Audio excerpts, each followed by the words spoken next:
Just wow পরিবেশ একটা, সে যে জিতার জিতবে, বাট ওয়াও পরিবেশ। ডুয়ার্স কর্নার সামনে, আর পেছনে কারি কারি কারি কারি গাড়ি, আর সাথে আমরা। এই যে এত এত লোক চলে এসেছে, কালকে কি হবে? তো আপনারা এই কথাটা কি বলা ঠিক হবে না? কন্ট্রোভার্সি যাবে না তো? বলি, আপনারা ডিসাইড করুন কালকে কে জিততে পারে। এত রেজাল্ট তো 4 তারিখ, তো স্যার ওদিকে যাবো না, বুঝছিস তো, তাই না? চল তুই দাঁড়া, তো ছবি তুলে দিচ্ছিস। এখন তো আপাতত পড়াতে যাচ্ছি আমি, তারপর দিদি এসেছে, তাই পড়ানোর পর একটু দিদির সাথে একটু ঘুরতে যাব। ঘুরতে যাবো মানে কি, এই লোকালেই। লোকাল মানে কি, যারা মাধব মোড়ে থাকে, লিটারালি আমি ঘামছি, যারা মাধব মোড়ে থাকে তারা জানে আমাদের কাছে লোকাল স্পট একটাই, সেটা হচ্ছে পার্ক রোড। তো ওখানে কোনো ক্যাফেতে বসে কফি টফি খেয়ে চলে আসবো।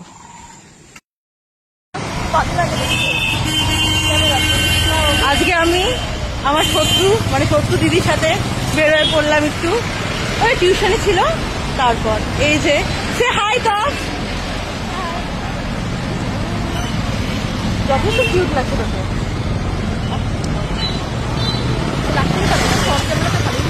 দেখছি, দেখ আমার ক্যামেরা, দেখ দেখ তুই নিজেকে দেখ, দেখি তো। আমরা জানি না আমরা কোথায় যাবো, কোথায় একটা যাবো, আমাকে জোর করে বাইরে টেনে নিয়ে বের করলো আর কি। এই যে আমাদের কোর্টের মাঠের পরিবেশ, কালকে ভোটের জন্য আমাদের আবার পুলিশ অ্যারেস্ট করে নিয়ে যাবে না তো? তাও এই যে আমার কেমন লাগছে আমাদের আলিপুরদুয়ার শহরে এসে? হ্যাঁ, আলু রলি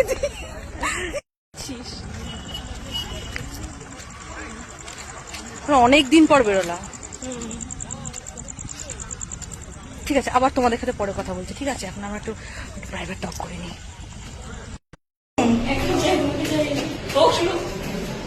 চলে আসলাম আমরা রেনি। এই যে রলস, আমরা চলে এসেছি আলিপুরদুয়ারের একটা ক্যাফেতে, রেনবো ক্যাফে অ্যান্ড রেস্টুরেন্ট। অ্যাম্বিয়েন্সটা বেশ ভালো। আর সাথে আছে আমার দিদি, যে এখন ব্লগটা করছে। তোকেও দেখা একটু।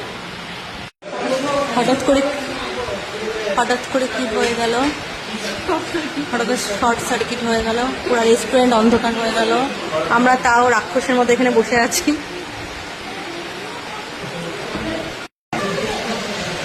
পুরো অন্ধকার, আলো আছে।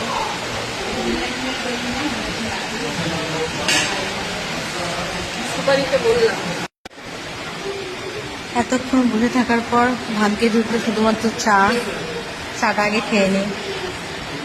40 মিনিট ধরে শুধুমাত্র চা পাওয়ার পর একজনের এক্সপ্রেশন তো এরকমই হবে।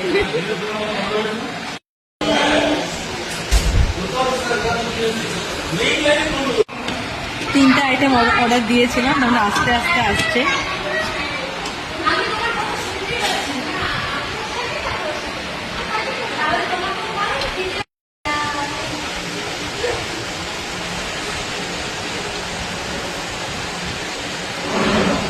মারাত্মক টেবিলে খিস্তি দিতে ইচ্ছা করছে, বাট খেয়ে বলতো তাও কেমন হয়েছে, খেয়ে বলি।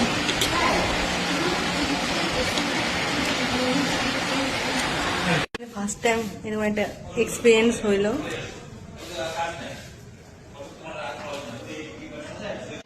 না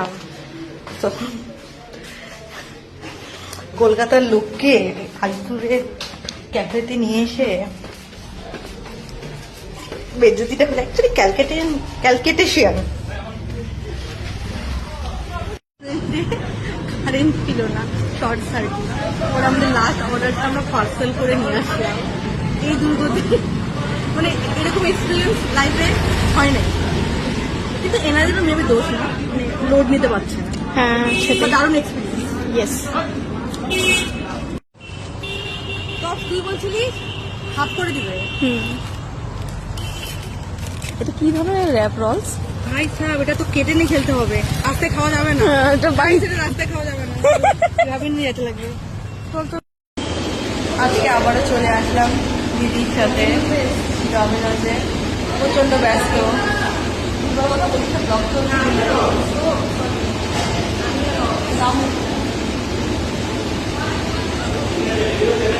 তো দিদি একটু ব্যস্ত আছে, কথা বল, কথা বলতে আছে। আবারও আমরা মানে এই মনে পনৌতি নাকি কে জানে, কালকে ওকে নিয়ে গেলাম, কারেন্ট ছিল না, আর এখন হচ্ছে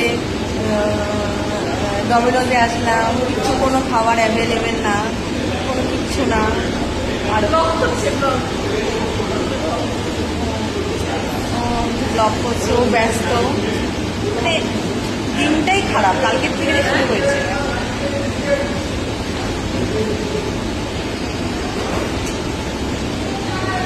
হাই কর তো।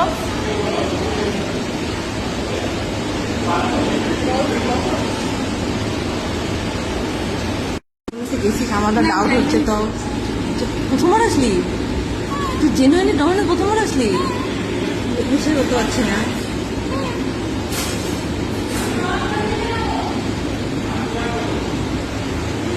আমাদের সামনে পিৎজা হাট আছে আর কেএফসি, ডমিনোজ নেই। ডমিনোজ যে ওনার আপনারা শুনতে পাচ্ছেন, ওর দাবি নেক্সট ডে ডমিনোজ যে পিজা সার্ভ হবে এটা প্লেটে আসে। ভোটের রাতের পরিবেশ, কিন্তু আমাদের অত ভয় পাওয়ার দরকার নেই, কারণ আমরা খুবই শান্তির জায়গায় থাকি, শান্তির জেলায় থাকি।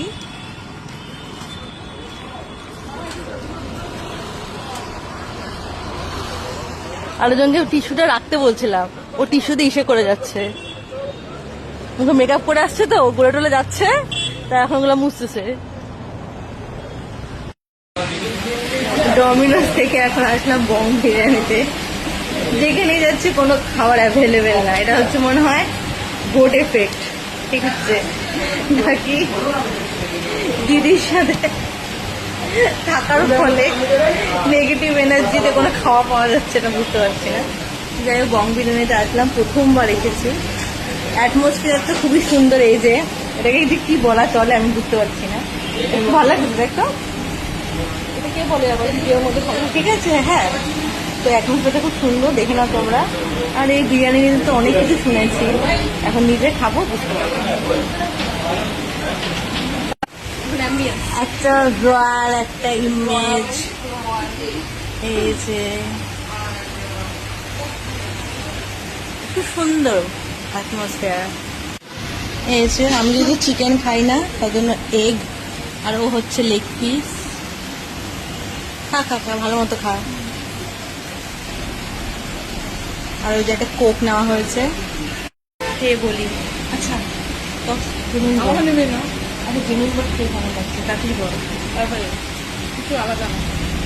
ও জেনুইন বললো যেটা ওর এভারেজ লেগেছে। হ্যাঁ, এখন আমি খেয়ে বলি। অ্যাকচুয়ালি ওর তো আমার খাবারে খুব একটা মুখ নেই, আমি খেয়ে বলি।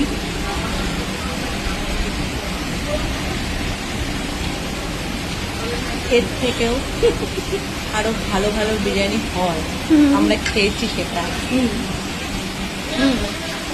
আমরা খেয়েছি, নামটা বললাম না, আলিপুরেই আছে এমন একটা জায়গা যেখানে বিরিয়ানিতে এরকম।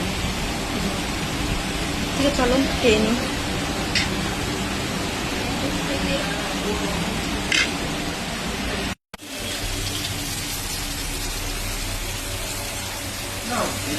এখানকার ভাইবসটা অনেকটা সেই মানে আগেকার আমলে যে হন্টেড প্লেস গুলো থাকতো না, মানে ওই যে মানে হ্যাঁ Mughal culture, exactly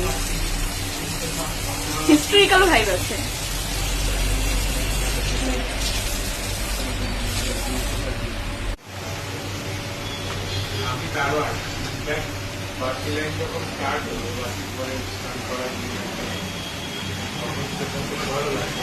nice atmosphere না। চলে এসেছি আমরা জলসা কর্নারে। এটা আমাদের কত নম্বর এটা আমাদের 3 নম্বর রেস্টুরেন্ট। আর ফাইনালি আমাদের খেতে চাই, সেটা আমরা খেয়েছি। ঠিক আছে, সময় নেই তাই আমরা পার্সেল করে নিচ্ছি। অ্যাকচুয়ালি আমরা তারিখ খুলেছি, আমরা সব অ্যাভেলেবেল, কিন্তু না গাইড যেটা চেয়েছি সেটা পাইনি, তাই তো এখন জানি না কতক্ষণে আসবে। আমার মার কল আবার আসবে। ভোট দেওয়ার জন্য তো রেডি হয়ে গেলাম। মার এখনো কাজই শেষ হচ্ছে না, কখন যে যাব। মাকে সাথে নিয়ে যাব, মারও কাজ আছে ভোটের, তাই জানি না লাস্ট ভোটার হবো নাকি সেটাই ভাবছি। কি বলো তোমরা? মলয় বসলো, কালু বসলো, আমি কালু। আমাদের বাড়ির সামনে ভোটের সেন্টার, ভোটের পরিবেশ।